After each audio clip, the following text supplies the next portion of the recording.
Buenas, mi nombre es Dairon Alex Moreno Peña y hoy les vengo a hablar sobre un artículo que lleva como nombre Complejos de cobre con ligandos híbridos de nitrógeno y oxígeno sobre óxidos de fosfolano que contienen piridino.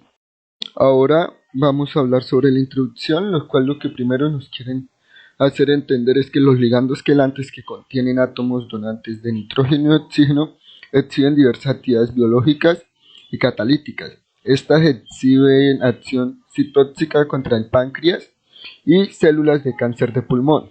Lo segundo que nos dicen es que los ligandos de nitrógeno y oxígeno que contienen centros donantes de diferentes tipos, estos se pueden estabilizar iones metálicos, el cual nos sirven para hacer o diseñar complejos mono o polinucleares homo heterometálicos. También que los ligandos quelantes de nitrógeno y oxígeno están representados mediante bases de Schiff, las cuales las bases de Schiff es un grupo funcional que contiene un enlace carbono-nitrógeno con el átomo de nitrógeno conectado a un grupo alquilo, pero sin hidrógeno. Bueno, luego de hablar de la introducción de este artículo, ahora vamos a hablar sobre lo experimental, lo que ellos lograron hacer. Lo primero que ellos hicieron fue que purificaron y secaron antes de su uso todos los disolventes a utilizar y los ligandos de partida, los cuales fueron fosfolanos que contienen piridilo óxidos y piridin-2 y fosfolano, que este es el tercero. Como tal, ellos utilizaron 3 ligandos para así lograr hacer estos híbridos de complejos de cobre. Bueno, entonces ahora hablaremos sobre la síntesis de los 3 complejos de cobre que se utilizaron en este artículo. El primero se dice que se añadió una solución de cloruro de cobre de 0,32 gramos en 4 mililitros de etanol con una agitación de óxido de fosfina de 0,72 gramos. Esto disuelto en 4 mililitros de etanol, la mezcla de reacción se agitó durante 12 horas. El cloruro de cobre resultante pues se separó por filtración y este filtrado se concentró a presión reducida. Luego este residuo se lavó 2 veces, el primero fue con éter dietílico y el segundo con acetona. Y luego esto pues se secó a una presión reducida de 2 por 10 a la menos 2 milibar, ya que esta síntesis tuvo un rendimiento alto. Acá nos dicen que el rendimiento fue de un 73% y que la síntesis se llevó a cabo a 162 grados centígrados. También vamos a hablar sobre la síntesis del complejo 2, el cual pues se hizo mediante una solución de cloruro de cobre dihidratado de 0,16 gramos en etanol. En 4 mililitros de etanol, esta se añadió una solución de ligando de 0,43 gramos en 5 mililitros de etanol. La mezcla de reacción se agitó durante 12 horas, lo que dio un precipitado de color verde claro. El precipitado se separó mediante filtro y se lavó con éter dietílico y se secó a una temperatura reducida. El rendimiento de esta síntesis fue un poco menor a la de la primera, ya que esta fue de un 60%. Por último, vamos a hablar sobre la síntesis del complejo 3, el cual pues se añadió una solución de cloruro de cobre 0,64 gramos a una solución ligando de 0,53 gramos en 7 mililitros de THF. Esta mezcla de reacción se agitó durante 12 horas, luego fue almacenada en condiciones anaeróbicas durante una semana. La cual lo que permitió fue que se formaran cristales amarillos de complejo 3, el cual fueron separados mediante un filtro y se lavaron con éter dietílico. Esto pues tuvo un rendimiento del 60%, como pudieron ver.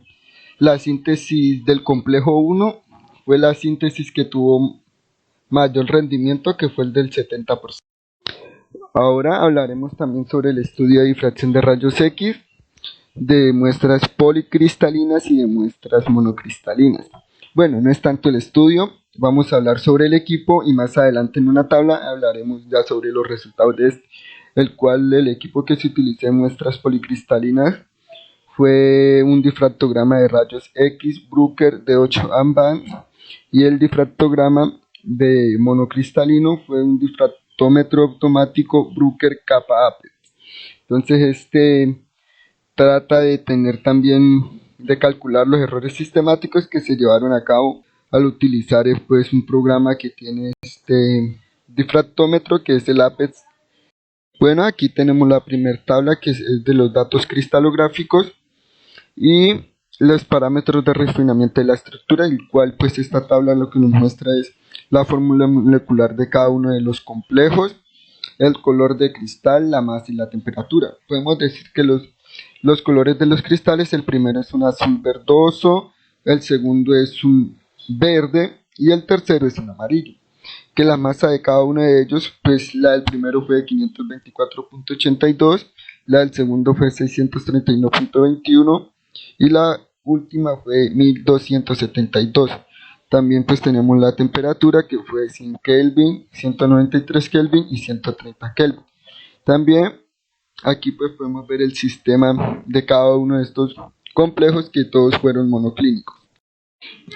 Bueno, ahora hablaremos sobre los ensayos de actividad biológica, el cual es la acción citóxica de los compuestos de prueba sobre el cáncer humano y las células normales. Tenemos que este estudio se desarrolló mediante intensidad de fluorescencia, el cual se utilizaron dos colorantes, uno para identificar las células vivas y buenas y otro para identificar las células muertas con membranas dañadas, el cual tenemos que el primer colorante que se utilizó fue el DAPI, el cual lo que permitía era ver las células buenas y las coloreaba los núcleos de color azul. Tenemos también que el yoduro de propidio fue el que se utilizó para colorear las células muertas, el cual estas pues se pintaban de color amarillo. Bueno, ya tenemos los resultados y la discusión. Lo primero que podemos ver en este esquema pues son los complejos 1 y 2, el cual son fácilmente solubles en la mayoría de disolventes orgánicos y en agua. También nos dicen que los espectros de IR de estos compuestos se compararon con los ligandos libres para identificar los sitios dolantes, los cuales están implicados en la coordinación. También podemos ver que la intensidad de las bandas espectrales cambian con la quelación. Aquí ya podemos ver en la figura 1 la imagen del primer complejo, el cual según los datos de difracción de rayos X, el complejo número 1 cristaliza en un grupo espacial monoclínico y representa un mononuclear neutro con centro simétrico. También podemos decir que tiene un centro de coordinación. El centro de coordinación de este tiene una configuración octaédrica distorsionada. Podemos decir que la primera esfera de coordinación del complejo está compuesta por los heteroátomos de dos ligandos, los cuales de nitrógeno y oxígeno, que forman la base tetragonal del octaedro, y dos iones cloruro en posiciones apicales, el cual forman el ligando de coordinación del centro del metal, formando así un metal ciclo nitrógeno-oxígeno del quelante de 5 miembros. Ahora tenemos el complejo número 2, el cual, como podemos observar, también tiene centro simétrico. La diferencia de este complejo al primero es que forma puente entre el cloro y el cobre, y también que podemos ver que forma una pirámide mediante los enlaces de nitrógeno y oxígeno. Hay que tener en cuenta que los valores de extremos están entre 0 y 1, y estos corresponden a la pirámide trigonal ideal y trigonal bipirámide final. Y como podemos ver en la imagen número 2 y la imagen número 1, es que los ligandos de coordinación están formados mediante un anillo de nitrógeno-oxígeno quelantos de 5 miembros. Ahora podemos observar el esquema número 2, el cual pues lo que nos muestra es que es una reacción de oxidación, el cual el ligando con cloruro de cobre en una proporción de 1 a 2 en THF en condiciones anaeróbicas da como resultado la oxidación de ambos ligandos. También la oxidación de ion metálico. Esto pues aquí, como pueden ver, lo que nos quiere decir es que a diferencia de los complejos diamagnéticos de cobre con ligandos de fosfina que exhiben señales características de ligandos coordinados en el espectro de P, en el caso de complejos de cobre paramagnético, este método proporciona poca información. La ausencia de una señal y una amplia línea de base en el espectro de RMN de P del complejo 3 indica que el complejo es paramagnético y por lo tanto cobre 1 se oxida a cobre 2. Además, el color amarillo del complejo también indica la oxidación del ion cobre. La oxidación del ligando se confirma en la observación característica del puente de la unión entre el fósforo con doble enlace oxígeno.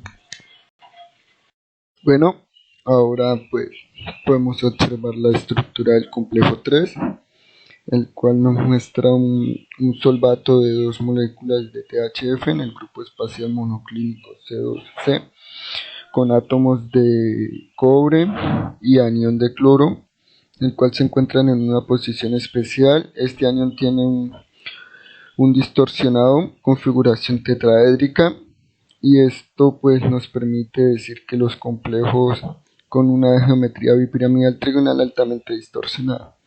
También podemos decir que estos forman un ligando nitrógeno-oxígeno in situ durante la reacción coordinada, el centro metálico formando así el anillo quelante de nitrógeno-oxígeno de 5 miembros. Ya ahora pues tenemos la conclusión, el cual pues podemos ver que los complejos se realizaron para un estudio de cáncer, el cual lo que nos permite ver es que el mejor de los complejos es el 2, el cual el valor del IC50 puede que sea inferior al del tamoxifeno, que es uno de los compuestos más utilizados para el cáncer hasta el momento, el cual nos arroja un valor de 38